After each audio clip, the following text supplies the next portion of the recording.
have a few discussion breaks, and during those periods, I'll turn the camera for the room back on. But go ahead and turn it off now and we can get started here. So let's quickly shut the door.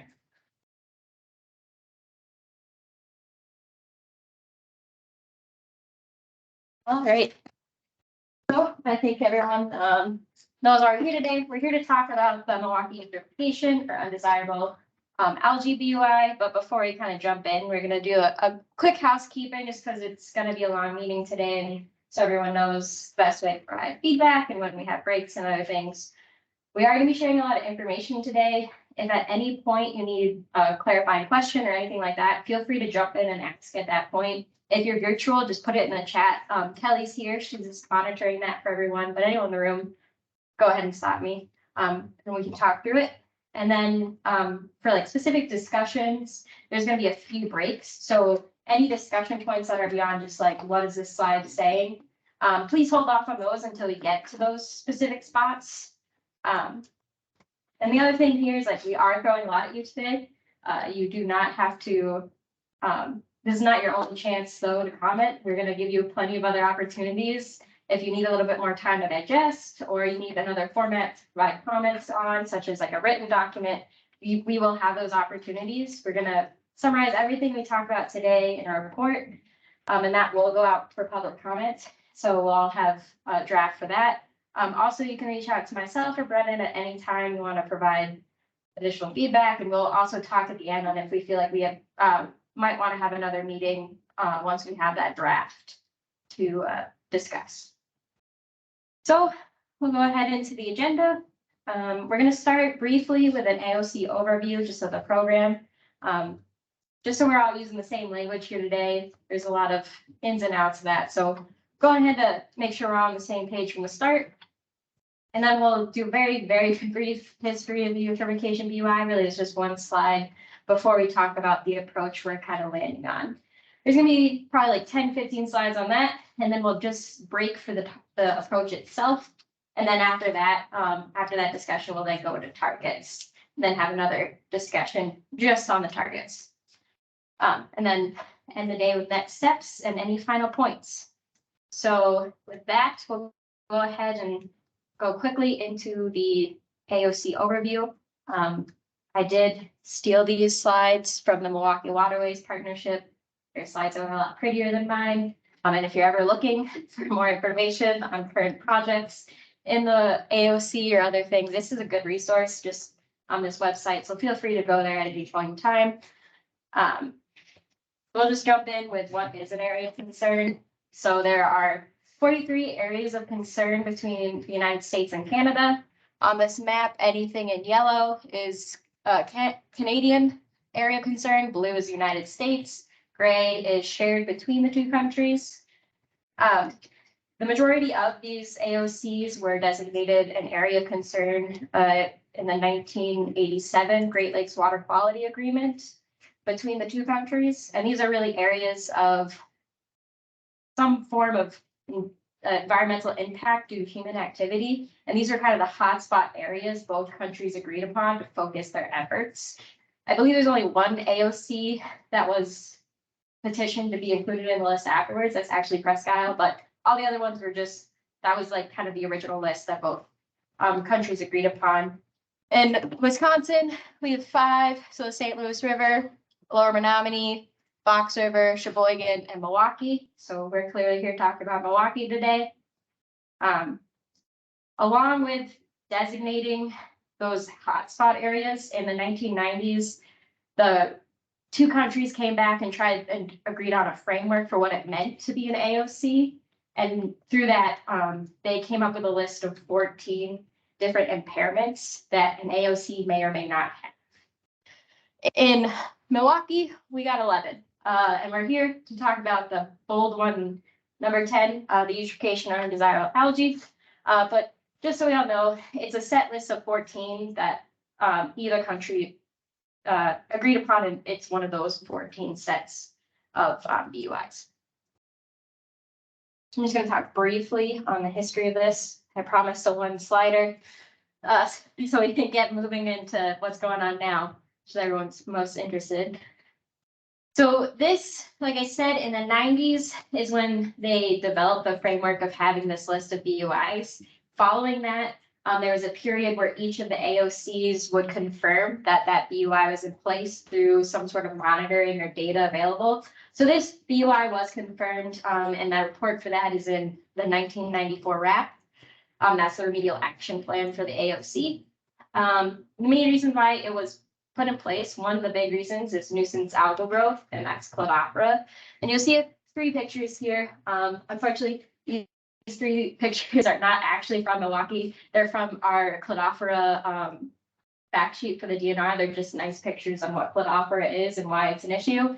It's essentially this filamentous green benthic algae that once it sloshes and removes from the bottom of the lake, and that gets pushed up on our beaches, and then you get these big mats of decaying organic matter, which is not pleasant. And then the other reason, of course, would just be excessive algal growth in the water column itself. In the 1994 RAP, the 4 major nutrient sources they identified were combined sewer overflows, sanitary sewer overflows, and then agriculture and urban non-point pollution. Luckily, since then, a lot of progress has been made on those first 2 sources, so that's good. But we're still kind of in that non-point game, trying to figure out what to do there. So once a BUI is confirmed and you know it's in place, what do you do then? So once we have the BUI, we know it's there. The first step really is establishing these delisting targets. Those are your end goals of where you want to be after all the work is done, essentially saying, okay, where this place is no longer impaired. And once you have those, then you kind of move towards these next steps. However, I will point out, it's not a nice, clean, linear process, as this slide might indicate. At any point, we tend to go back, we reassess things. You could establish targets, go and then monitor and realize those targets were never going to be achievable, things like that. So while it looks nice on the slide, you step through each step and you can go back to the next one as needed. Typically, you have your delisting target, you monitor that, see where you currently are in terms of that target.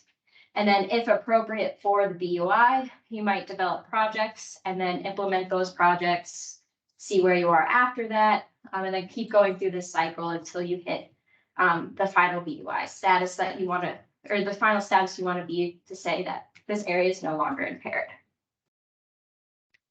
Cut to the chase and give you the, I guess, the punchline early, and then we'll talk about it. For the eutrophication BUI, we're really not talking about a BUI that we're going to be taking management actions through the area of concern. It's going to be a monitored recovery approach. And this is pretty common for a lot of the BUIs through the AOC program.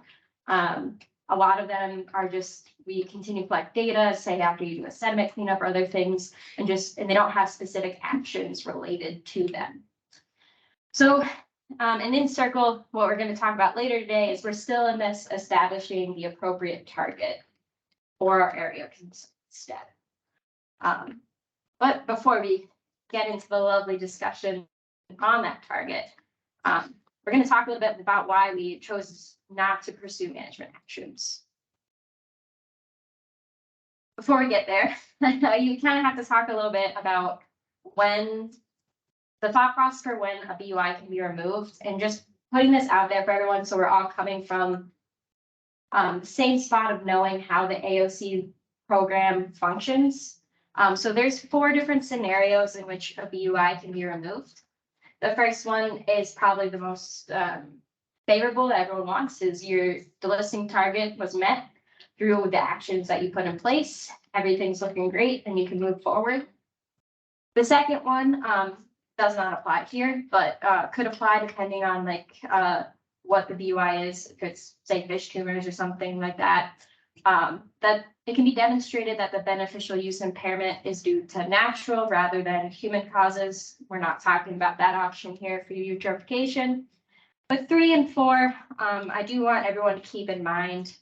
3 is that you can demonstrate that the impairment is not limited to the geographic extent of the AOC, but rather typical of a lake-wide or region-wide or area-wide condition.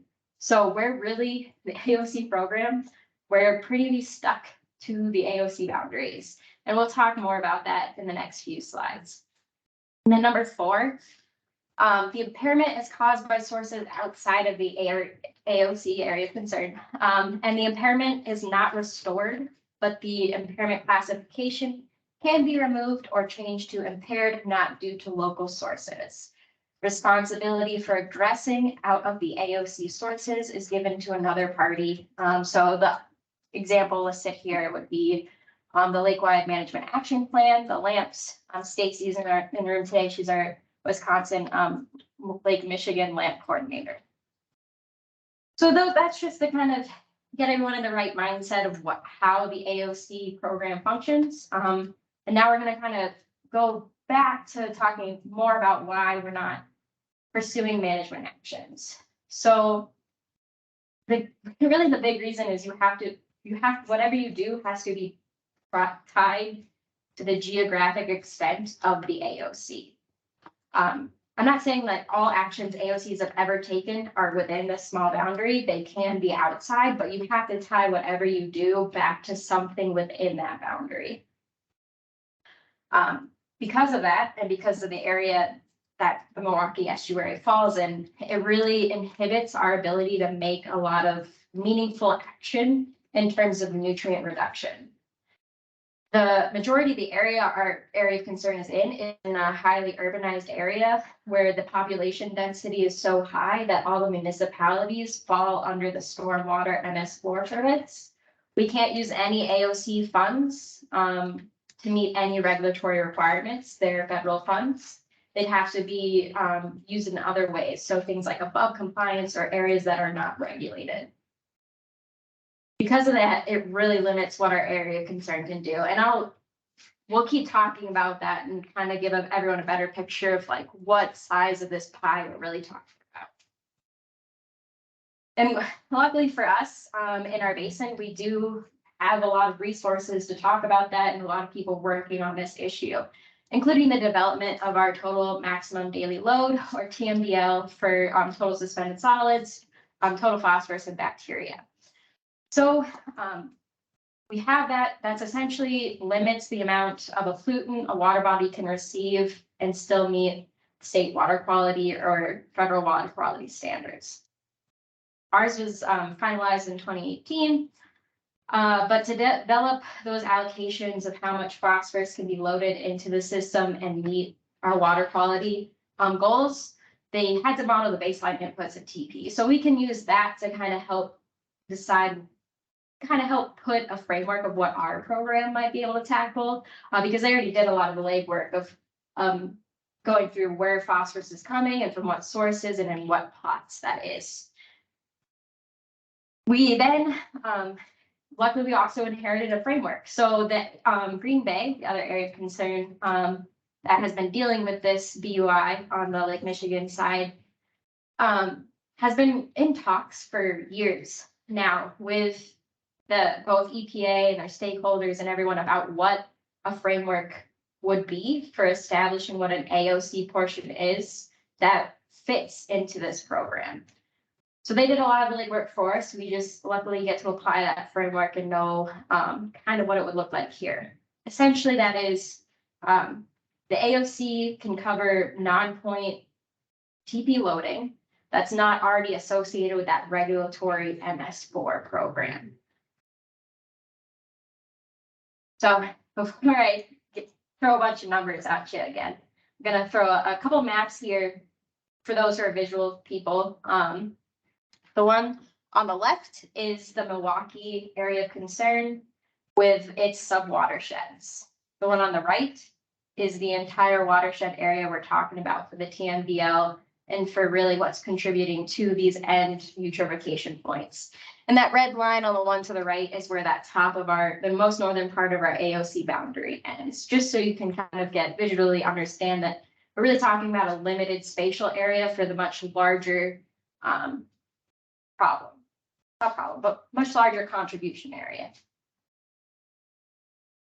So then, if we then break it down into a slide all about numbers, for those of us who prefer a number, We can use that, again, that TMDL baseline data to get at what the AOC is contributing compared to the whole basin. And when you look at that, the AOC subwatersheds really only contribute about 15% of our TP loading. So it's not an insignificant amount, but it's certainly not the majority of the phosphorus that's coming into the system. Sorry, and when we break that down even further to what that framework for that portion of the loading that the AOC could take on, we're talking about even less. So we're talking about 3,250 pounds of TP, and that's less than 1% of the annual loading for this entire watershed. So it's not certainly not an amount that we would expect to see any sort of measurable ecological change from. Other considerations beyond just the number. So we also learned a lot about what the AOC can and cannot fund in terms of practices. So the AOC can only fund structural practices, something you put in place, you make sure it's operating correctly, and you walk away from. It's not soft practices like cover crops or anything like that. So it already limits you what you can do. And then on top of that, if we had gone on the route of trying to tackle this small portion of TP, we have to tie our targets directly to what you're doing. So it's hard. At that point, we wouldn't be able to tie it to any ecological endpoint because we wouldn't expect any ecological change from such a low amount, from the lower contribution of TP to this whole system.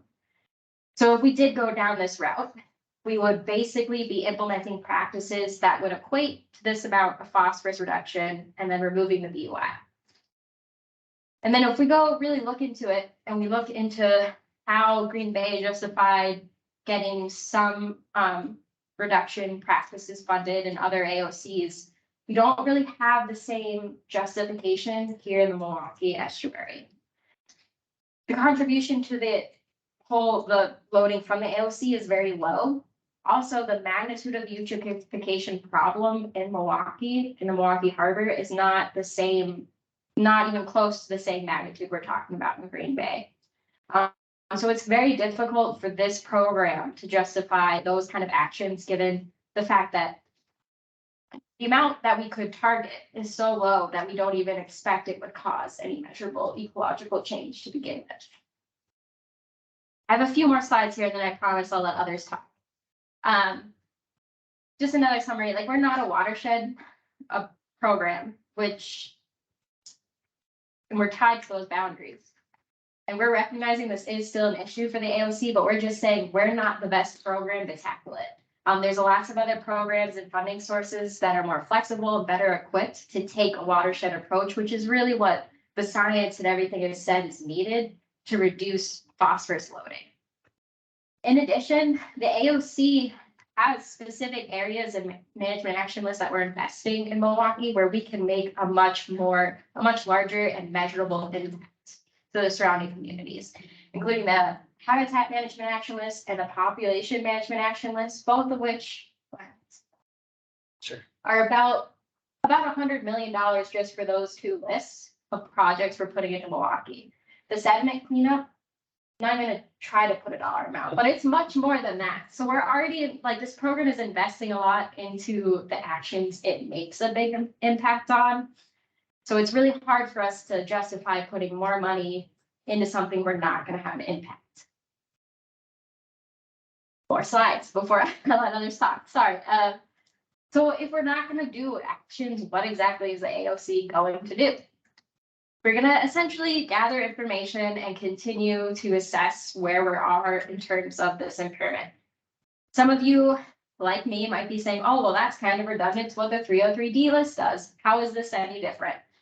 We're not just going to be looking at the TP criteria, hey, checking the box when we get there. We're going to be taking all this information that the 303D list processed, our partners, everyone else collects, and we're going to be putting it into a detailed review of what exactly happened to our ecosystem in this harbor area when we get there. We're going to spend the time to do the extra steps to put all the pieces together. In addition, it's likely going to happen that the AOC is going to be hit the mark for the AOC portion for the 303 or the TP prior to the upper watersheds. And it's going to be a milestone marker prior to 303 delisting. Everyone likes a good milestone. It helps motivate people to keep going.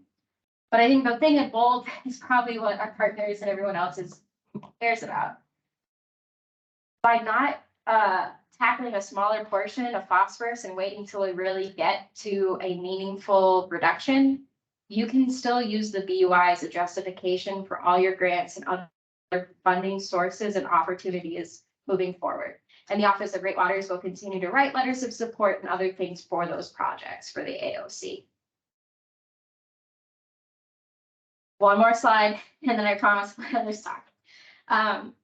Okay, so I say, oh, we're not going to put AOC funds to it, but GLRI has all this money. Why aren't you doing it? GLRI funds can still be used to tackle this issue. The way GLRI works is it's kind of, think of it as a pie.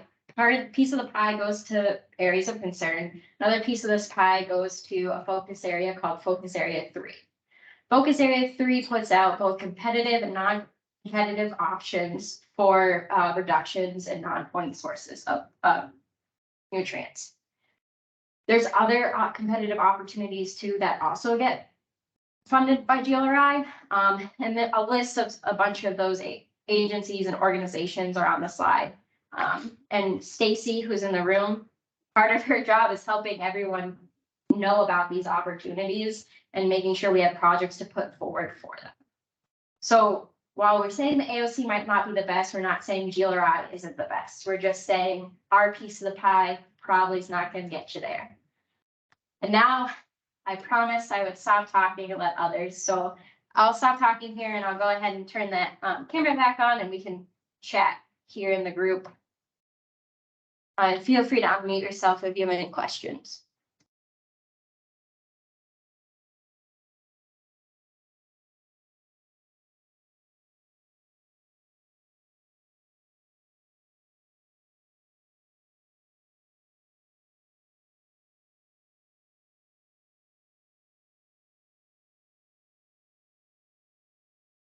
Great. Doesn't sound like anyone has anything to add at this point. I put another word in there, additional questions, thoughts, or reservations. Part of, yeah, this is Rebecca Fedak, Lake Michigan Basin Supervisor for Ops Great Waters. So just interested if there are reservations from folks in terms of what Brian's presented here. There's been a lot of thought put into it, but the intent is to make sure we're identifying any blind spots that we have in terms of thoughts from other community members on the approach that's being proposed. And if not, that's great. Just thought I'd insert that additional word. Yes. I mean, you can always jump in and say I'm wrong. It's fine. You won't hurt my feelings.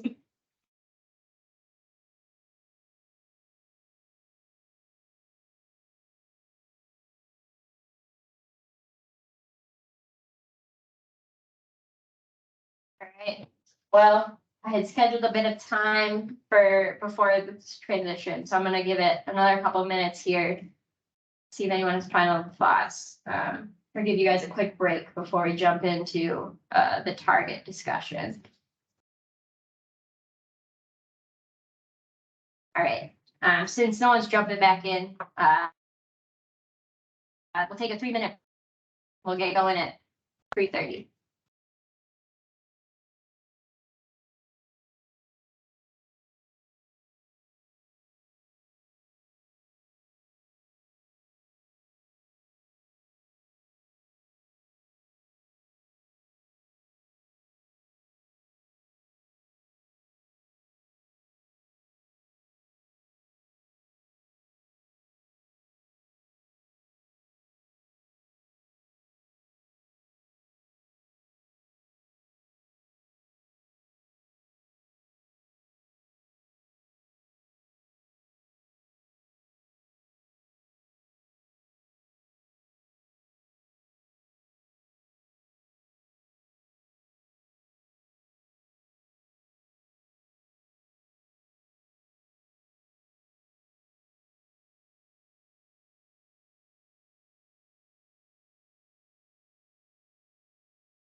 Alrighty, we're gonna transition here since we've kind of talked a little bit about the approach, and it's okay if you.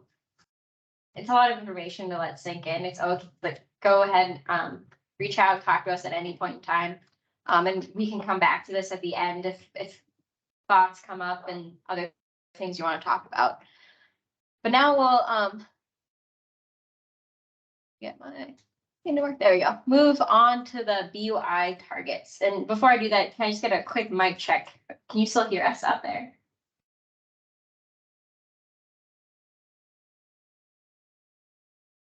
Can hear you okay. just fine. Thank you. Oh, thank you. Okay, good.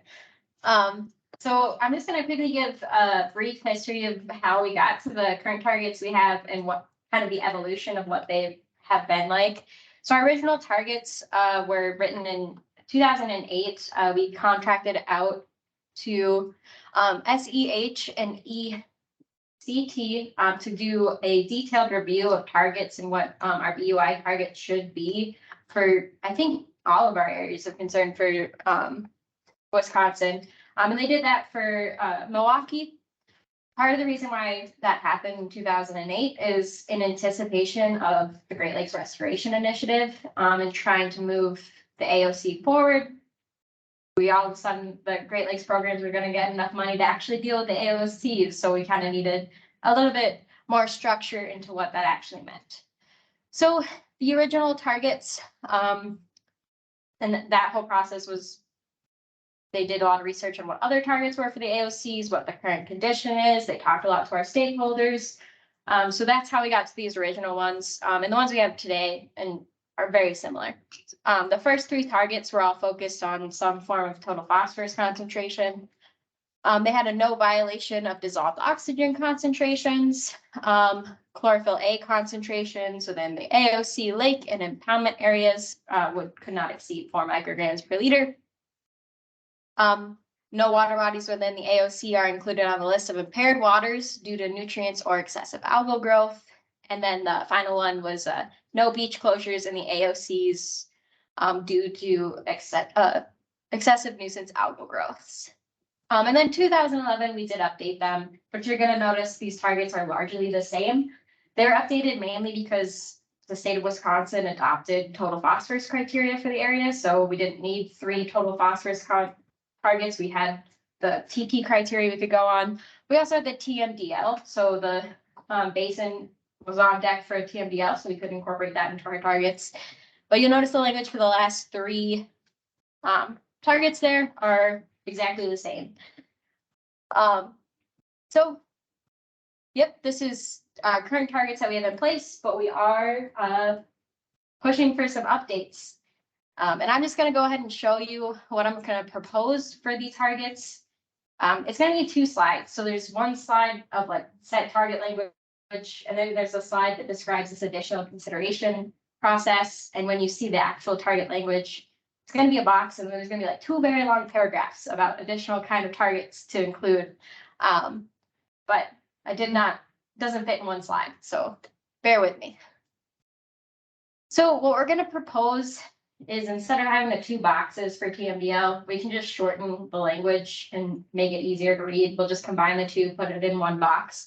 So the total maximum daily load is developed and implementation has begun. Completed, check, we did it.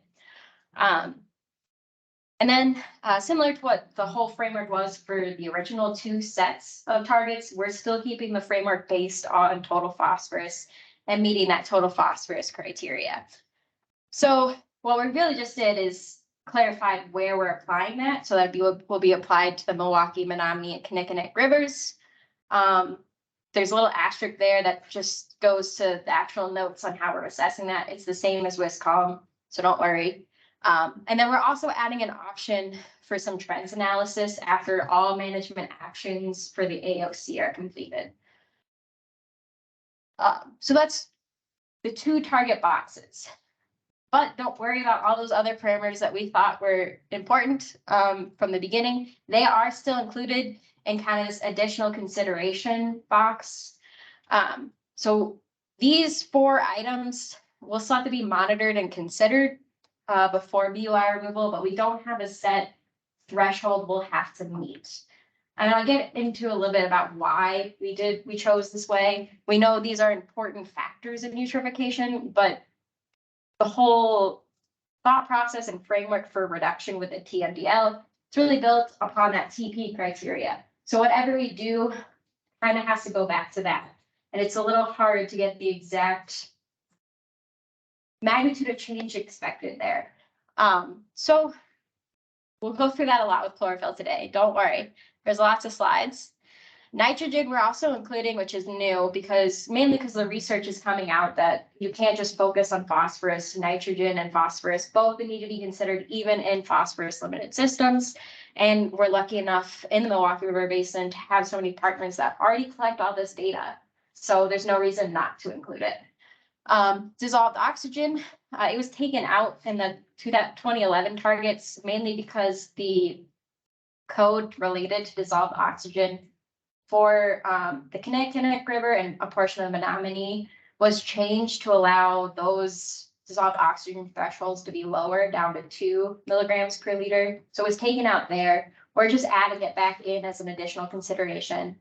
And then discharge, we added because how much nutrients are moving in the system is largely driven by how much water is moving in the system.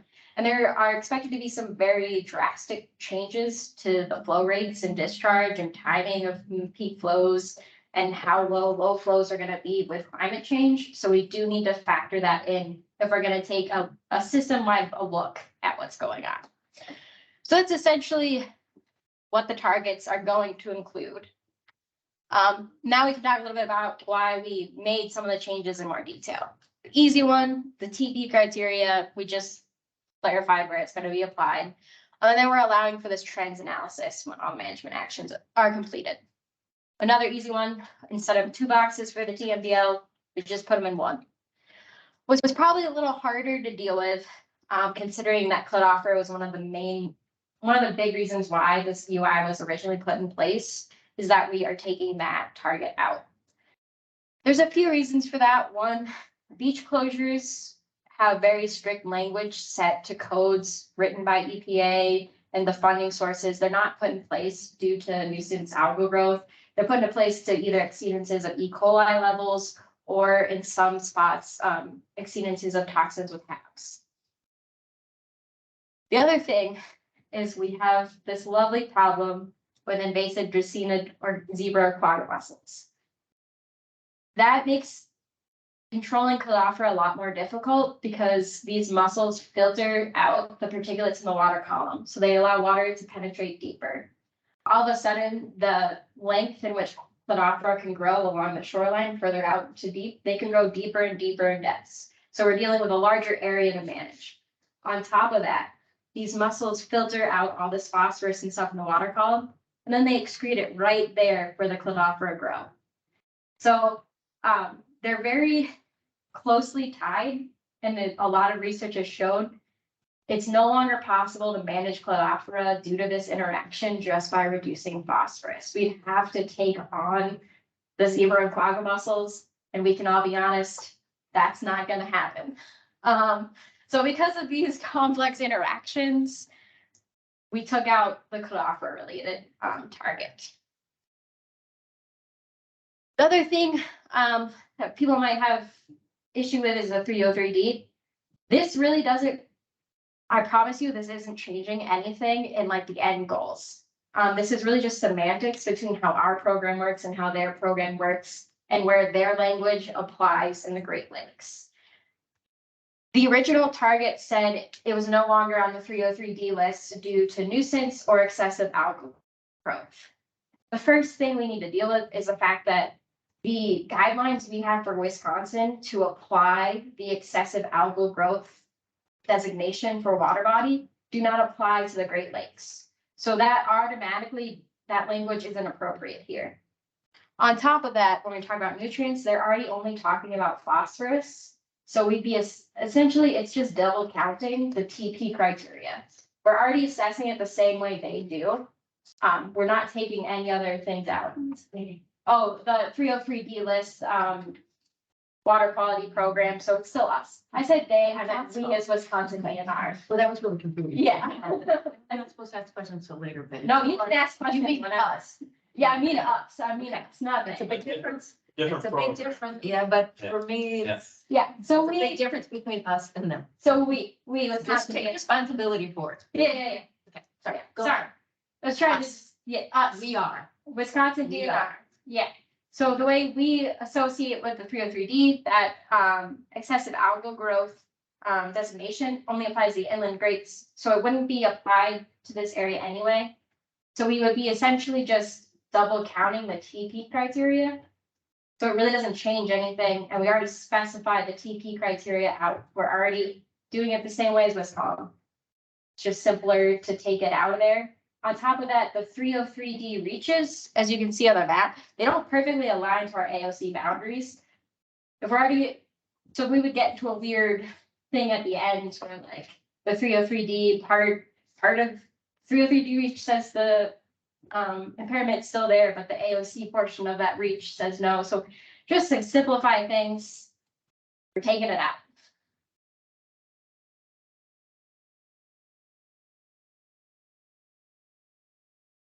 I did promise chlorophyll, but not chlorophyll, chlorophyll A.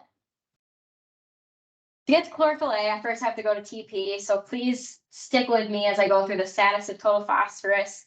Then I'll go through the chlorophyll A data, then we'll get there and we'll all talk and we'll be happy. I said, so we are assessing our TP criteria the same exact way for both the 303D program and the AOC. Both programs are assessing it the same way. For the AOC, we have to set a minimum number of sites that would need to be within each reach for us to say we have an adequate amount of data to do so. So we would need at least 3 sites in the Milwaukee and then 3 sites in the Menominee, 1 in the Kinnickinnick. Again, luckily, we have so many partners, including MMSD and Riverkeeper, who collect a lot of data. So that's not going to be an issue for us. For those sites to meet the minimum requirements, they need monthly TP or monthly total phosphorus samples between May and October. And what we're going to do for us, so the way the 303D list works is it gets put on the list when it clearly exceed, or it may exceed or clearly exceed, and then it gets taken off the list in this idea of clearly meets. And the best way to talk about that is this picture on the bottom right. When we talk about the criteria we're talking about is 100 micrograms per liter TP. That is compared to the median value for those monthly sample sets. Then, okay, if your median's up or below, that doesn't automatically take you off the list or take you off the list. You also have to factor in variance between those months. So to do so, they use the 80% confidence interval around the mean. So it's using the confidence interval around the mean and the median to determine if we are or are not meeting that threshold. For the area of concern, what we're proposing is at least 2/3 of all of our sites have to be in that the area with that green arrow. And then 1/3 of our sites could be in the one right to the left of it where the median is below, but maybe sometimes the variance pushes it up or below for one site where it's kind of, there's a little bit of variation there. But the majority of our sites do need to clearly meet this criteria, meaning that the median and that upper confidence level of the mean are below. A lot of words there. Hopefully that makes sense. If not, And feel free. to clarify, 2 out of 3 sites, meaning 2 out of 3 sites for those rivers that need 3 sites. Yeah, 2 out of 3 or the percentage, because we have a plethora of sites, which is lucky. One or the other. Like I said, lots of data. I do want to acknowledge that, and all of our partners that do collect that. MMSD has their long-term monitoring site. Milwaukee Riverkeeper have their volunteer TP monitoring program. We have sites from Wisconsin DNR. There's also sites from USGS and other federal partners. These are just the ones that met, the groupings from these 3 organizations just met the minimum requirements to be included here today for the AOC. And in black on the map are all the sites that met it. You're gonna notice that I did include sites that are not directly in our Connecticut, Milwaukee, or Menominee. They're included for context, but they will not be used for assessing the AOC criteria. And we'll go to the results now. I have it in two ways here for depending on what you like to look at first. In the top left of the bar graphs, those are our Milwaukee sites. The dashed line represents the TP criteria of 100 micrograms per liter. The top right are Menominee sites for 2021. Bottom left are Kinnickinnick. Technically, only one of those sites are within the AOC. The other one was just upstream of the AOC boundary. So just included for context. So those three graphs are what's really used to assessing our TP criteria. I include the inner harbor because that's going to be relevant to when we're talking about chlorophyll A. You don't have to remember it, it's fine. Just wanted to report it so everyone knew. In the map is probably the more fun way to look at it. The way we did it is each site, the outer larger circle represents the upper confidence interval, and then the inner circle is the median. So essentially our goals are blue on blue. So blue, we're good. You can see we have a few sites that have met that here. We have a couple sites that have a blue median and then orange. That means the orange color means that it's either between 100 and 150 micrograms per liter. And then anything over 150 is in red. So I'm just going to stop here for a second and let everyone look at it.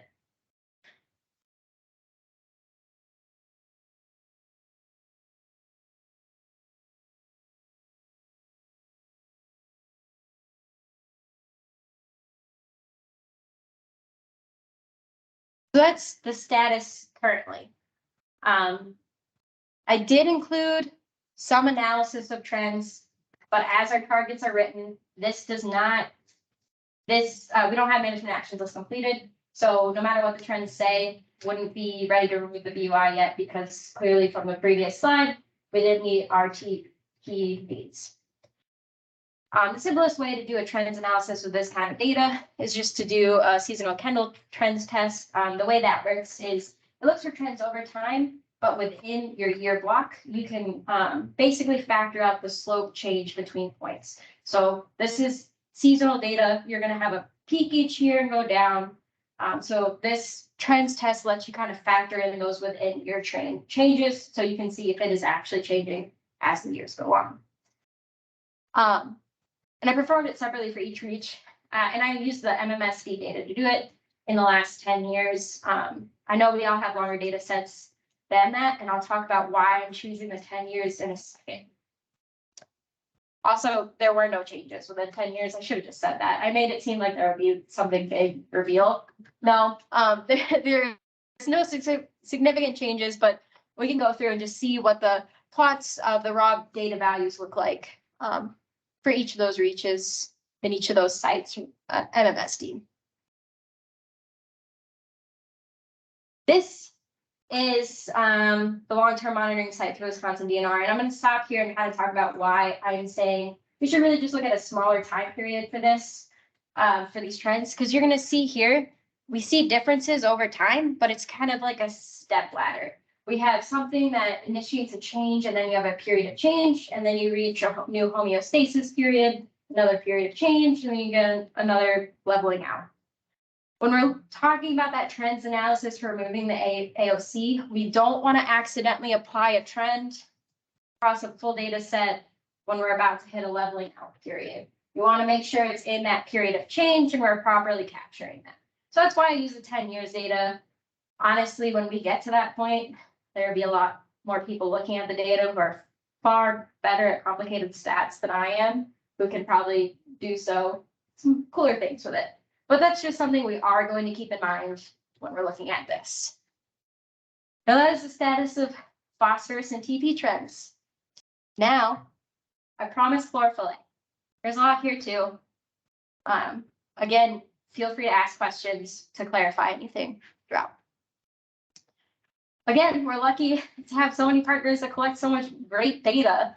in our area of concern, and including MMSD. We have another whole full data set here for 14 sites with long-term data actually within the AOC portion of the bay, 16 sites with water quality, 14 with chlorophyll A mapped out here. So, whoa, went a little far. First thing, let's go back to that original target of do not exceed 4 micrograms per liter chlorophyll A. What I have plotted here is the maximum, annual maximum captured through those grab samples, plotted by year. And you can see that every site in at least 1 year is exceeding it. And in every year, we have the majority of sites exceeding that for the maximum growth. The other thing is, if we're going to have a do not exceed target, we need continuous monitoring. If you have a do not exceed, you have to be able to make sure you're capturing that peak growth. And really, our data sets are built on grab samples. Also, we would have to make some major reductions to hit this target in our bay portion. And just another way to look at the data, these are all kriging models of the various events in 2021. There's one event in October that's not plotted here on the graph on the slide. It just didn't fit. Don't really. Also, peak growth not in October, so it's fine. But you can see while we have changes temporarily and maybe even between years, we even have differences between sites and areas and when the bloom is occurring. It's not occurring at peak areas all the time. It depends on flow, where things are going. But generally, we have those higher parts closer to the bay, closer to inshore, and then offshore, we have more oligotrophic conditions. So how exactly are we going to deal with this to try to figure out what a target could possibly be? We're just going to group the sites. I use PAM clustering to do it. And you're going to look at this map and be like, I could have drawn that with a pencil and told you the same thing, which is a good thing. That means the PAM model worked. But essentially, there are 3 groups of sites. We have these 2 in red. These are our 2 closest ones here on the map. Then we have this middle group of sites, and then the outer group of sites grouped together. And they were all grouped by nutrient data. And there was 67 different events that I could use to group it. So pretty large sample set that had data for all of these sites. Ignore the 2 middle blue ones. Those are the 2 sites that did not have chlorophyll A data. I made one plot for all data because I looked at this for nitrogen, attenuation, and all these other factors. They're not included in the presentation here today. I just forgot to make a new map for this presentation specifically. But essentially, we have 3 groups: closest to the river, middle, offshore. And when we go back and look at our do not exceed 4 micrograms per liter with these groups, we can see we have clearly different patterns with our peak growth being in that middle group. Our offshore group actually gets pretty close to meeting that sometimes, which is not super surprising. It's pretty oligotrophic out there. We get our offshore waters mixing in. And then our near shore sites have lower chlorophyll A growth than our middle ones, most likely because the water's pretty turbid there. So you have all your nutrients and the turbidity and the light's not allowed in the right condition to allow peak growth. And then you kind of move into this middle happy zone where the two are mixing. And then you go into our offshore zone where we have a lot of light, but then we're nutrient poor. Okay, now this might get a little hard to follow. I'll do my best. Okay, we know the 4 probably is not great. But what can we actually expect if we meet that TP criteria? First step that makes this complicated, our criteria is built on a median and not a mean. So then we have to relate our medians to our means to do correlation analysis. So first thing there, I chose kind of as a starting comparison, 80 micrograms per liter as a median, assuming that probably would be low enough where any variation would be below 100 micrograms per liter. So it's probably in the clearly meets category. So if we apply that to our inner harbor, we can use that ratio of what the inner harbor TP is to what the TP is out in these different water groupings to kind of figure out what we might expect total phosphorus to be when that TP criteria is met. And that's just reported here. Did that make any sense? Looking at Rebecca. Yes. Yeah. Okay, good. Now it gets a little bit more common. Yeah, Hello, Rhiannon. This is Tom Slosky. I got a question. So, is that sampling accounting for the three-dimensional flows that are well known to exist within the inner outer harbor areas? the sampling, no, so we're looking at surface only, not the three-dimensional flows, and we're not, the grouping doesn't take into account flows. It was just solely based off the nutrient conditions for the various events. Because I know it gets very complicated. This is just like a first step look at this to see, is it worth putting a lot more money into modeling to get a perfect target? Does that make sense? Okay. Yep. Cool. Sometimes we're talking just in ways that only I can understand. So if we go here and we start looking at these relationships between chlorophyll A and total phosphorus. So these plots on the right are those correlations. It's the total phosphorus at that site in that grab sample and the chlorophyll A at that grab sample. One thing's gonna probably jump out at you first. Group 1 is a negative relationship. Yeah, that's probably because it's not very total. It's not probably not really limited by phosphorus that often. It's most likely limited by light. It's just in that turbid area, so it's, you probably won't expect a lot of change there. It's slowly based on phosphorus. We might see some change when we reduce TSS and other things, but both based only on phosphorus, we're not going to see a lot of change in those sites. Group 2 and group 3 both have a relationship that we would expect, and it's significant. You're also going to notice though that it's pretty weak. The correlations are not super strong correlations, but that's okay for this exercise. You can still use it to kind of get an idea of what chlorophyll A may or may not reduce to. Over to the left is 2 different scenarios. I know I presented one on the previous slide. I also included one where, what if we were super successful and we actually got our total phosphorus down even further than an 80 mean? What if we got the mean down to 70? In the first scenario for group 2, this range includes both accounting for error in the model and error in the ratio analysis. So if there's propagation of error here, that's why there is such a large range potentially. So about 2.7 to 5.8 milligrams per liter. And then if we have even more reductions, we're looking at about 2.5 to 5.2 micrograms per liter. Those numbers mean absolutely nothing unless you have something to compare them to. So we can look at the 2021 mean for group 2. We can see that mean plus or minus the margin of error there was 7.6 plus or minus 1. So we might actually see a pretty reduction, measurable reduction here in group 2, maybe around 1. Maybe more, maybe less. But most likely we're going to see a measurable reduction. In group 3, the maybe kind of goes up.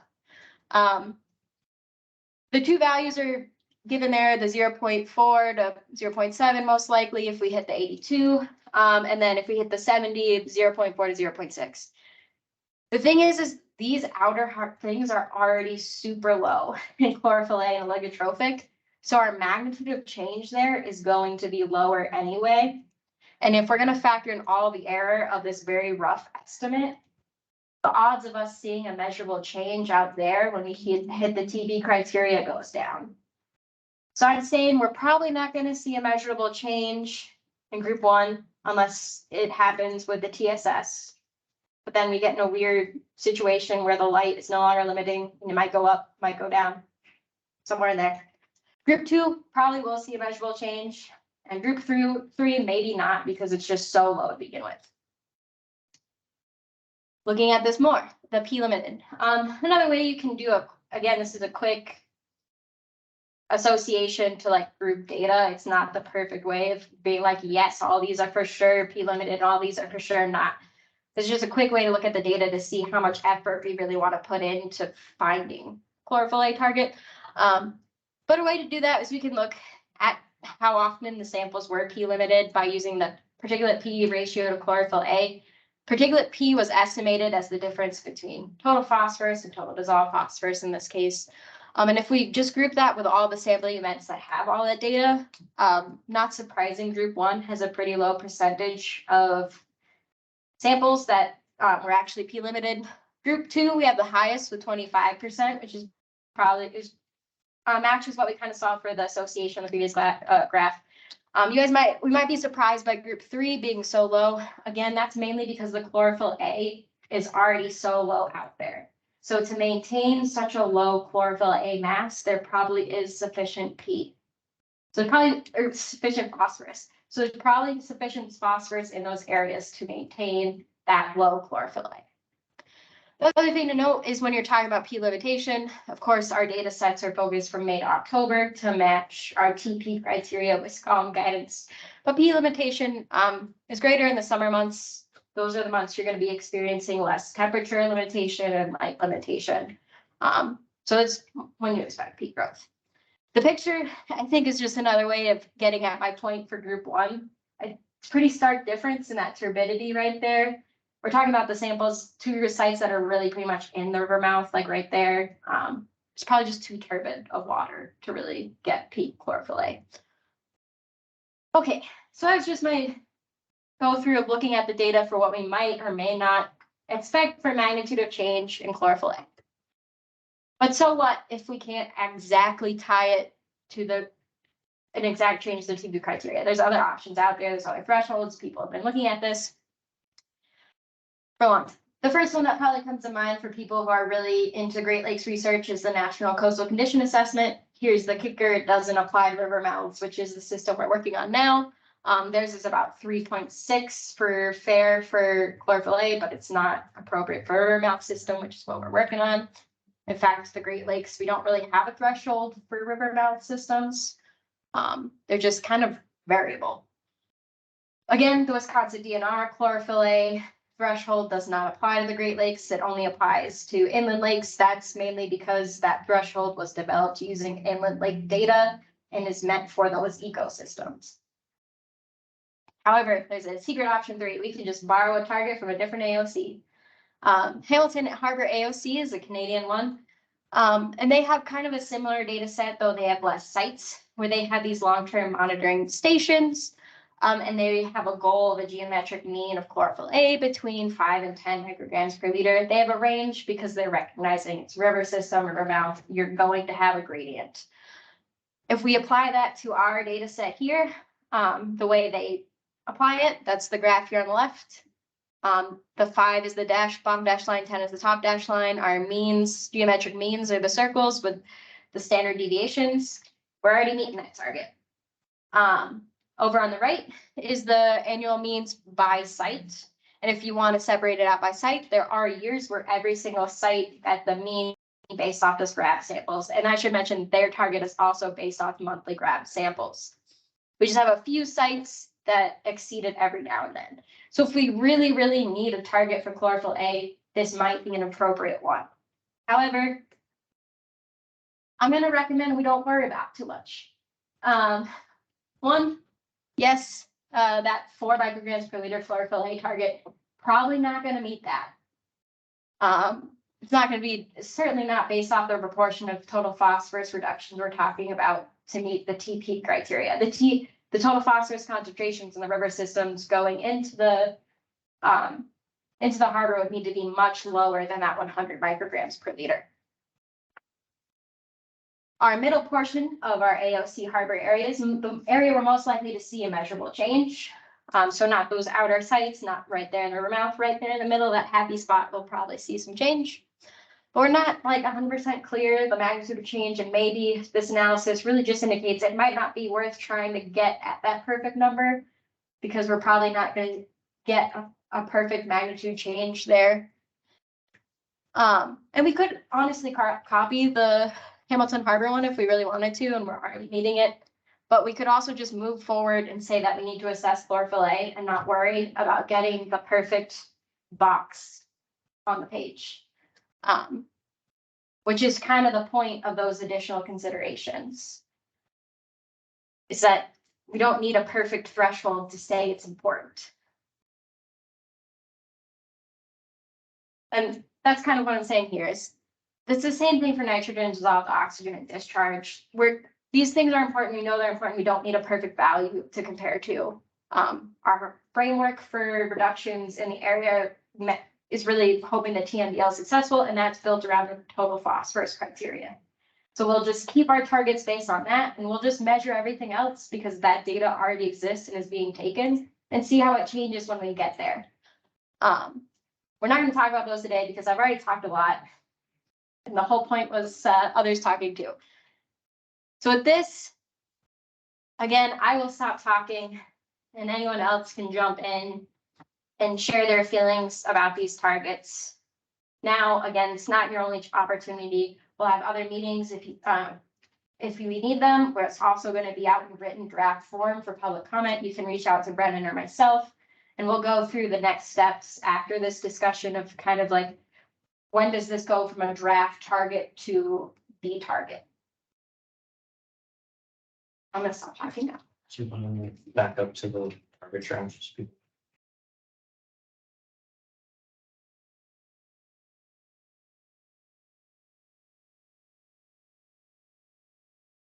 Are there any questions? Did I seem reasonable to everyone at least? We can take reasonable or not reasonable poll. Just didn't say that functionality like Yeah, Zoom does. it does. We just don't pay for the version of Teams that has that functionality.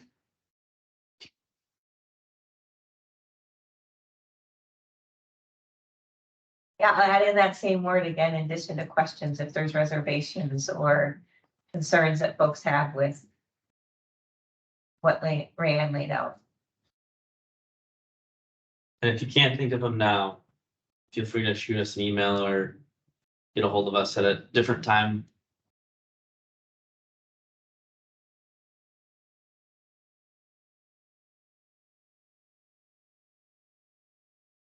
I'm gonna go ahead and turn the camera back on. I realized I forgot to do that. Would it be, Can't get my mouse back. It's fine. do you want to? No, this isn't your slides. What? I just thought of it. Pointing out the area that is contributing to TP, it's not in this one. Okay, sorry.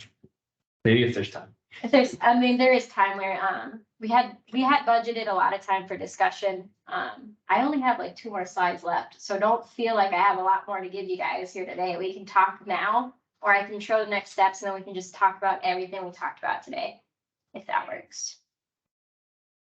Yeah, I'll go ahead and talk about next steps for how this moves forward, and then we'll talk. This is my last slide. So this, everything we're talking about today, plus all the other analysis of additional considerations, it's gonna be put into a very long report that will be appended to the next remedial action plan update. We're expecting that to go out to public comment in May. End of May, early June.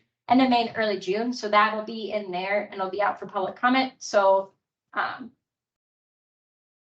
the approach stuff I talked about today, that's most likely gonna be in the main text of that wrap update for those when you're looking for it. So they're gonna be in those 2 sections, and that'll be in public comment for a while. Once we get any comments back from that, we'll take the time to respond, incorporate, and if we need to have additional meetings, we will.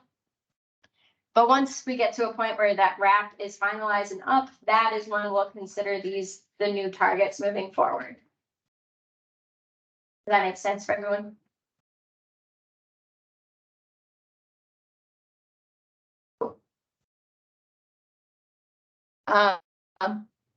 We'll leave that question to you. If anyone feels like we need to have an additional meeting, we can talk about that now, but I'm just gonna go ahead and open up the whole room for any discussion at all about anything we talked about today. I can go back to slides, I can bring other things up, whatever anyone wants to talk about. Otherwise, we can end a lot earlier. But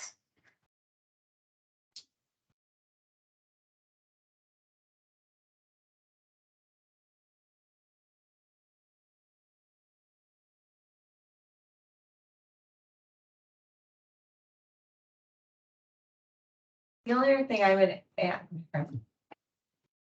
this is maybe more a question for the group. If you look at the list of participants and who's here, if there's other people that you engage with that you think would be interested in this or have thoughts and opinions on this. Rand, Brennan, others have done a lot of outreach with partners prior to this meeting, internal, external, to try and make sure we had support and buy-in for what's being proposed here. But there could always be voices that we're missing. So if there are individuals or groups that we want to make sure are included that aren't, please let us know either now or after today, so we can make sure we're reaching out to those folks and getting the word out to as many individuals as possible. And I was just gonna add, not to put EPA folks on the spot at all, but you are in the meeting. I don't know, Megan or Cal or Kate, if you have any additional thoughts on what we're proposing, what Rand had presented. I know other area of concerns tackle this eutrophication impairment different types of ways. So just curious on some initial thoughts from either of you.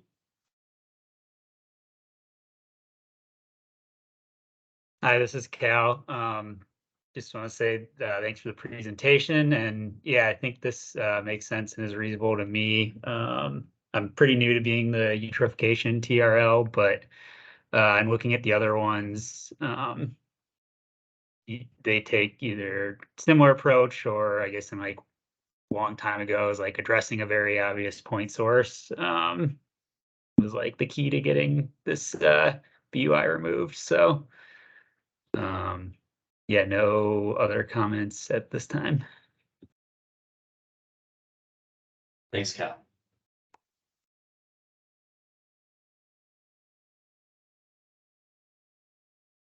I will jump in. This is Megan, the TFO. I don't have any other comments or input. I think the public involvement process looks good, so we will, see it in the wrap update. This is the first time we're seeing these changes, so we might have some comments later on, but overall appreciate the time and thought and analysis that DNR has put into this approach, and don't see any problems initially going forward. Beth, you can go ahead and unmute. Thanks, Megan. Thanks, Megan.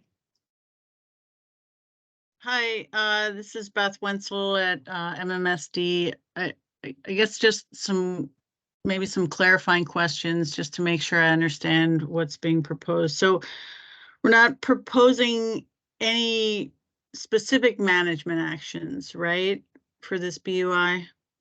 Nope, no, Okay. no specific actions. But we are proposing targets.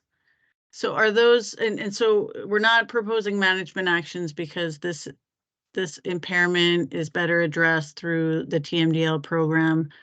So are the targets that we're proposing, are they going to be identical to the TMDL targets? I mean, there was a good discussion and obviously a lot of thought went into it, but if we don't have the same targets as the program that we're relying on to, achieve those targets, it seems that seems confusing. Yeah, so the targets are the same. I wish I had put that slide in, I'm sorry. That was in one of my other, so they are the same. So the TMDL is built to meet these TP criteria. So that's why our targets are focused on that, because that program is already built around reaching that. Okay. But Okay. So it is identical. Okay. Yeah. The only other comment, getting back to the overall approach, I agree with everything you said about, this not being the AOC program not being an ideal, tool for addressing this, a watershed approach such as the TMDL program makes more sense. The one thing that I would ask, or, I think is worth considering is, with all of the work that we are doing as part of this like larger area of concern, waterway restoration partnership, there are some groups in place and a lot of very, smart and talented people that are, working on the AOC generally, and I'm just wondering if there, given that this is a BUI, even if we don't have management actions, I wouldn't want the importance of this impairment to sort of kind of fall off the list of things that we're raising awareness of, so I would hope that we can, continue like through our communications groups and our community advisory committee, not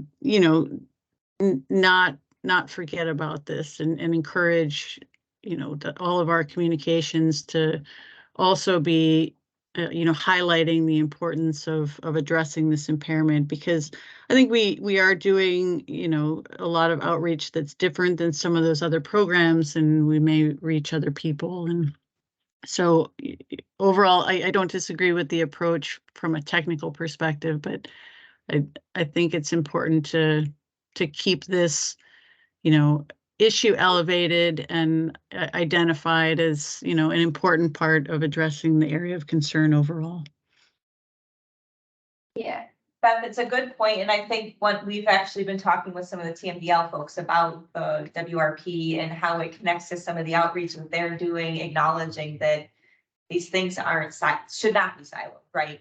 In terms of how we're connecting with the community. So I think it's a really good point and something we can continue to keep at the front of our minds. And I'm looking at Stacy across the table from me in terms of what this looks like for the work she's doing in terms of outreach outside of the AOC program, but leveraging all of the energy we have around the AOC and the partnership to be getting that word out. So thanks for bringing that up. Yeah, and I'll just add, while we will get to the finalized maybe approach and targets there, I think there's a lot more conversations on this BUI to be had about what's the most useful way to track this progress and report out on it and communicate with others. We're relying a lot on other people's data, and some of this is already assessed by the Wisconsin DNR every 2 years for the 303D process. But is there something else we can be doing that's more useful? We don't want it to be, we write a huge report at the end and just funnel it away somewhere. So I think that's where we can have a lot of conversation too.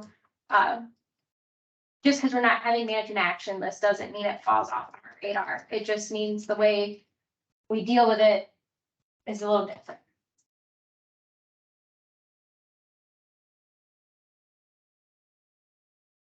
There's a question in the chat about recording being made available. We are recording. And I don't know if you had thought if you were going to send it out to everybody here, how. Yeah, so it is recorded, and I know for sure Cheryl and Lynn wanted a copy. And if anyone else does, let us know. It's gonna be like an hour and a half video, so it's kind of hard to find the best way to share that with folks, just because of the file size. There's just a thought bubble that we can have, but to Beth's point of how this connects to the partnership, we do have the website in which we could have a page for eutrophication. We've been putting recordings onto YouTube. Mm-hmm. So I could work with Christina and Annie on getting this there so we can have a eutrophication space. This is a lot more weighty than a lot of the other videos that we have for the other impairments and projects. But for those that are interested into diving into that detail, we could have this there, and that could be a way to make some of that connection that Beth was making. Yeah, we can send a link to other attendees as well. Yeah, I think we just haven't, if it lives there, we'll send a link. We'll figure out the best way to share it out. It's just gonna be a large video. I'll work with Christina about if we can get it onto YouTube, then we can just share the link to the YouTube rather than having to share the video itself. Yeah, I don't want to do that. That's an idea.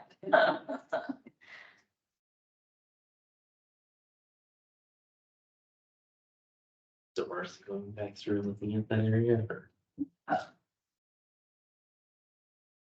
I can pull it. No, it's fine. Does anyone else have any thoughts or anything they want to bring up? I don't want to keep everyone on here. We booked till 5, but it's only 4:20, so it'd be a long time waiting. So any other discussion? If not, we can probably call it there.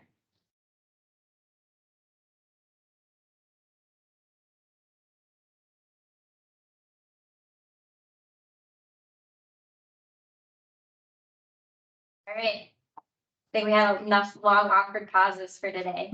I'll go ahead and let you guys go. I'll share both the slides, and then however we're getting the video out, we'll send it out to everybody.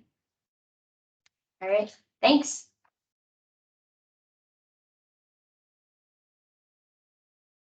Thank you.